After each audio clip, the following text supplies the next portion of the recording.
La vie est un combat, comme le dit les communs des mortels. De même que d'autres réalités de la vie échappent à l'homme et à son intelligence. Cela peut aller jusqu'à fatiguer, à épuiser même l'énergie, la force de l'homme. Je voulais vous dire que les militaires, après une longue bataille dans les champs de combat, ils ont besoin de se ravitailler dans leurs états-majors généraux, des munitions, des nourritures, des rançons, et j'en passe. Mais aussi les sportifs, je parle des boxeurs, des athlètes, que des joueurs ou encore d'autres sportifs ont besoin du ravitaillement. Et cela s'est fait beaucoup plus pendant les moments du repos ou des pauses. Et ils se ravitaillent des conseils de leurs coachs ou encore de ceux qu'on appelle leurs entraîneurs. Nous, enfants de Dieu, nous avons aussi besoin, n'est-ce pas, de se ravitailler. Et ici, je vous donne la quatrième définition de la prière. La prière se définit comme étant une énergie vitale qui nous permet de surmonter et de vaincre les combats, pourquoi pas les réalités dans la vie chrétienne ou de la vie chrétienne si vous voulez. C'est-à-dire, tout le monde a besoin de cette énergie. La prière donne une énergie qui dépasse énergisante. Laissez-moi vous dire, la prière a une énergie qui peut vous donner que le monde ne peut pas donner, qu'aucune discipline sportive ne pourra donner. La prière a une énergie que même l'énergie de la jeunesse ne peut être comparée. Voilà pourquoi aujourd'hui, dans ce numéro, je voulais vous parler de la prière comme une énergie spirituelle que Dieu nous donne, une énergie vitale, une énergie, n'est-ce pas, considérable, qui nous permet de surmonter et de vaincre les attaques diaboliques ou des mondes des ténèbres. Vous devez savoir une chose. Depuis le salut de l'homme, quand l'homme est sauvé, quand vous établissez depuis le salut de l'homme jusqu'au repos éternel qui nous attend, parce que nous tendons vers ce repos éternel, il y a, n'est-ce pas, un combat acharné, une opposition du monde des ténèbres. Le jour où tu as eu la décision de suivre Jésus-Christ, le jour où tu as eu la décision de recevoir Jésus-Christ comme ton Seigneur et Sauveur, le combat a été déclenché dans le monde des ténèbres. Le combat de ton épuisement, le combat de ton affaiblissement, le combat de ton relâchement, c'est très important. Le monde des ténèbres travaille pour que tu sois soit affaibli, épuisé, relâché ou encore abandonné carrément de suivre Jésus-Christ. Et la prière donne l'énergie vitale.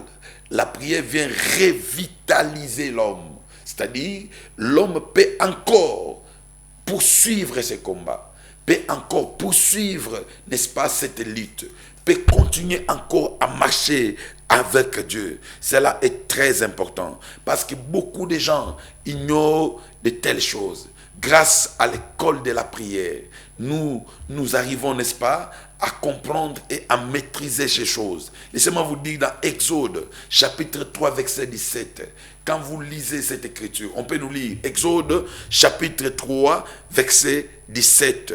Suivez attentivement ce que la Bible déclare. Je répète encore pour une meilleure audition.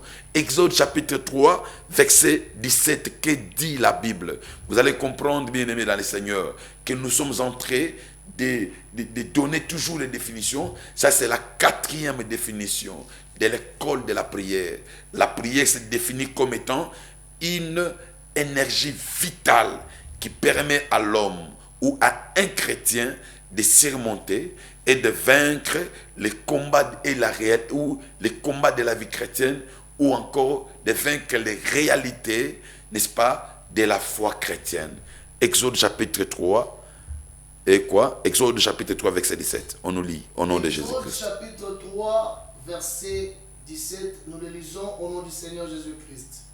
Amen. Et je dis, je vous ferai monter de l'Égypte, où vous souffrez dans le pays des Cananéens, des Amoréens, des Phérésiens et des Éviens et des Jébusiens, dans un pays où coule le lait et le miel. Très bien. Laissez-moi vous dire une chose. Regardez les tableaux que Dieu a présentés à Israël. Il leur a dit, je vous fais sortir de l'Égypte pour vous amener dans un pays qui coule le lait et le miel. C'est-à-dire, il a peint un tableau devant les enfants d'Israël qui fait état d'un pays, n'est-ce pas, où se trouve le lait et le miel. Quel empressement que les enfants d'Israël devraient avoir pour ce long voyage qui est même ignoré. Quel, j'allais dire, zèle, quel empressement. Tout le monde était emporté d'aller vivre ce miel et le lait. Mais il y avait des réalités qui les échappaient. La notion du désert échappait aux enfants d'Israël. La traversée de la mer Rouge échappait aux enfants d'Israël. La traversée du Jourdain échappait également aux enfants d'Israël. La famine, le manque d'eau échappait aux enfants d'Israël. Cette réalité échappait aux enfants d'Israël.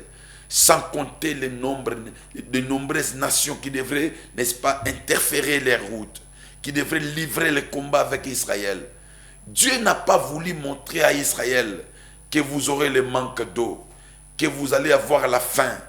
Dieu n'a pas voulu dire à Israël que vous allez, n'est-ce pas, marcher dans de longues distances, que vous allez, n'est-ce pas, camper dans les plaines de Moab, vous allez camper dans les Kades Barnéa, vous allez camper à Rephidim. Dieu a tout caché aux enfants d'Israël.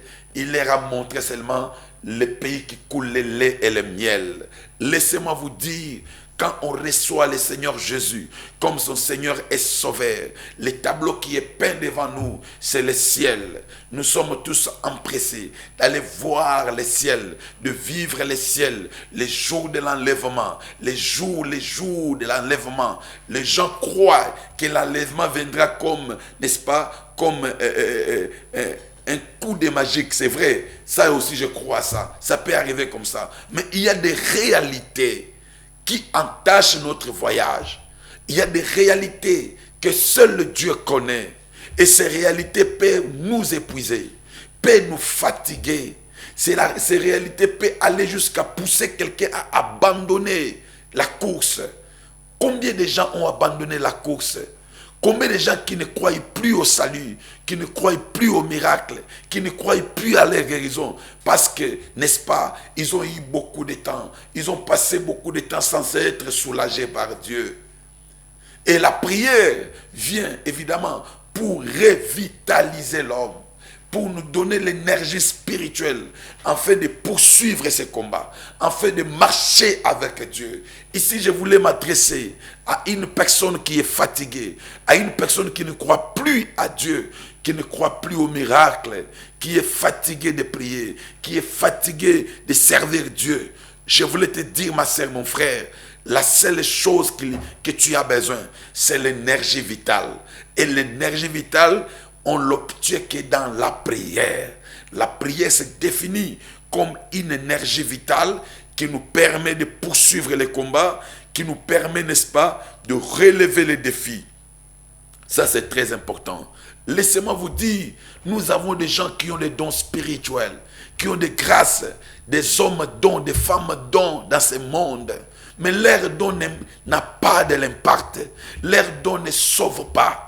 Leur don est foutu, est affaibli. Parce que ce qui fait la force d'un don spirituel, c'est l'énergie vitale. Ce qui fait la force d'un don ministériel, c'est l'énergie de la prière. Ce qui fait la force d'un don de la prophétie, d'un don de la guérison, d'un don je ne sais pas de quoi, c'est l'énergie de la prière dont malheureusement beaucoup de gens négligent. Je voulais vous dire, par la prière, on peut se revitaliser. Par la prière, on peut avoir l'énergie de continuer à combattre.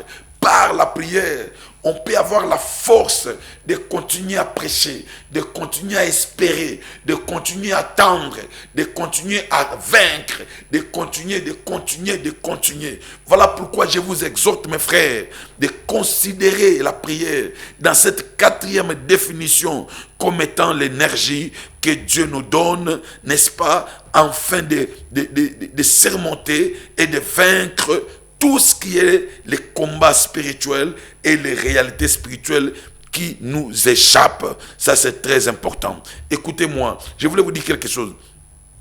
Cette énergie, c'est une énergie que Dieu nous donne afin de tenir devant l'oppression et l'influence du monde des ténèbres. Ici, je voulais donner quelques points qui vont nous montrer et le but ou l'objectif de cette énergie spirituelle qui est la prière. C'est-à-dire, Dieu nous donne la vie de prière pour que nous puissions tenir, n'est-ce pas, devant le monde des ténèbres, devant le monde spirituel. Quand vous lisez dans Luc chapitre 22, verset 46, je répète, Luc chapitre 22, verset 46, Jésus-Christ de Nazareth, notre Seigneur, alors qu'il était accompagné de ses disciples sur la montagne pour la prière, il leur a laissé à un pas ou à quelques mètres. Il est allé prier loin. Et quand il est revenu, il les a tous trouvés en train de dormir. La Bible dit, il leur a demandé, pourquoi vous n'avez pas pu veiller avec moi-même 1 heure? Il leur a dit, veillez et priez pour que vous ne tombiez pas en tentation. C'est très important. Celui qui a l'énergie spirituelle, il ne tombe pas en tentation. Laissez-moi vous dire, je l'avais déjà mentionné la fois passée, que Dieu ne peut pas tenter ses enfants. C'est le diable qui tente les enfants de Dieu. Dieu peut nous éprouver. La tentation est là pour nous faire tomber dans les péchés. Mais tandis que l'épreuve est là pour nous amener à la maturité. Dieu nous éprouve pour nous faire grandir, pour nous faire affermir, pour nous rendre affermis, pour nous rendre forts. L'épreuve nous amène à la maturité, mais la tentation nous amène, n'est-ce pas, dans le péché. C'est très important. Maintenant, l'énergie vitale, spirituelle, nous permet de tenir devant la tentation. Ici, je voulais dire à quelqu'un, toi qui ne parviens pas à abandonner l'impudicité, toi qui ne parviens pas à abandonner la vie du péché, l'immoralité, les mensonges, voilà l'énergie qu'il te faut, c'est la prière. Considérez la prière comme étant une énergie spirituelle que Dieu vous donne pour faire face à ces combats, pour faire face à cette oppression satanique, pour faire face à cette opposition. Et vous verrez la main de Dieu. Je voulais vous donner 4 éléments principaux que la prière, l'énergie spirituelle nous donne. Nous donne quand, n'est-ce pas, on est dans la prière. La première chose, je cite ici, l'énergie vitale nous permet, n'est-ce pas, de remettre, de remettre l'espoir en nous. Ça, c'est très important. Quand l'homme est affaibli, l'espoir s'envole. L'espoir n'est plus là. Mais par l'énergie spirituelle, cette énergie vitale permet à l'espoir dans l'homme de se renaître encore. C'est très important. Cette énergie spirituelle vient renaître l'espoir en nous. C'est très important. Deuxième chose, n'est-ce pas, l'énergie vitale permet à l'homme de savoir tenir au mauvais jour. C'est-à-dire, les parcours dans la vie chrétienne, il y a des mauvais jours, tout comme des bons jours. Qu'on ne vous trompe pas. Dans la vie chrétienne, il n'y a pas que des cadeaux. Il y a des moments où le ciel deviendra mûr, ou béton, ou airain sur toi. Il y a des moments où c'est comme si les choses ne marcheront pas bien. Alors, cette énergie vitale vous permettra, n'est-ce pas, de tenir ferme pendant les mauvais jours. Les mauvais jours, c'est quoi? C'est le temps des épreuves. Les mauvais jours, c'est quoi? C'est le temps de déception. C'est le temps où on peut te voler, où tu peux perdre notre chair. Les mauvais jours, c'est le moment où tu deviens à bout. Tu as besoin de, n'est-ce pas, de se suicider. Et à ce moment-là, la prière, l'énergie vitale te donne la force de tenir. Laissez-moi vous dire, quand on emmagasine la prière, quand on prie beaucoup, on est en train d'emmagasiner la prière. C'est pour des mauvais jours, des moments comme celui-ci, des moments de mauvais jours, j'allais dire, que la prière va venir nous soutenir, va soutenir notre esprit pour que nous ne puissions pas tomber dans le péché. Troisième élément, la prière, l'énergie vitale nous permet de marcher de succès en succès dans la vie chrétienne. L'énergie vitale, quand on l'a en nous, ça nous permet de maintenir les succès. Ça nous permet de contrôler les succès, d'aller de succès en succès. Ici, je voulais dire à ceux qui croient déjà être bénis, à ceux qui croient déjà être élevés, vous avez besoin de prier pour maintenir, pour se maintenir. Vous qui croyez être bénis déjà, vous qui croyez être élevés, pour que vous puissiez vous maintenir dans cette élévation, vous avez besoin de l'énergie vitale. La prière va vous maintenir dans le niveau où vous êtes. Parce que le diable, lui, ne baisse pas garde. Le diable ne baisse pas la garde. Il cherchera à tout moment pour vous rabaisser et vous ramener toujours dans la case du départ. N'oubliez pas qu'il est écrit, le diable rôde autour des enfants de Dieu comme un lion rugissant, cherchant qui dévorer. Ne baissez pas la garde. La prière, comme étant l'énergie vitale, vous permet, n'est-ce pas, de maintenir votre position. Troisième et quatrième point, la prière, comme étant l'énergie vitale, fait quoi? Nous permet de rallumer le feu et de ranimer les dons spirituels afin de les exercer avec onction et grâce. Laissez-moi vous dire que par la prière, comme étant l'énergie vitale, nous parvenons à ranimer les dons spirituels. Laissez-moi vous dire, pour bien servir, pour bien travailler dans l'œuvre de Dieu, vous avez besoin de ranimer votre don. Pour bien prophétiser, pour bien prier pour les malades, pour bien prêcher la parole, pour bien exhorter, pour bien marcher dans la sainteté, vous avez besoin, n'est-ce pas, de ranimer votre don. Le don est ranimé par la prière. L'énergie vitale de la prière ou l'énergie vitale que nous donne la prière permet au don spirituel de se ranimer. Voilà, bien-aimés, ce qui est comme notre quatrième définition. Au besoin, n'oubliez pas de nous contacter, de nous écrire sur notre adresse WhatsApp 0999 4 fois et puis ajouter 15 167 99 99 15 167, notre numéro WhatsApp. Appelez-nous, posez des questions, nous allons vous répondre. Nous sommes en train de donner tout simplement des définitions de la prière. Et prenez rendez-vous avec nous prochainement. Vous allez vivre encore et encore de bonnes choses.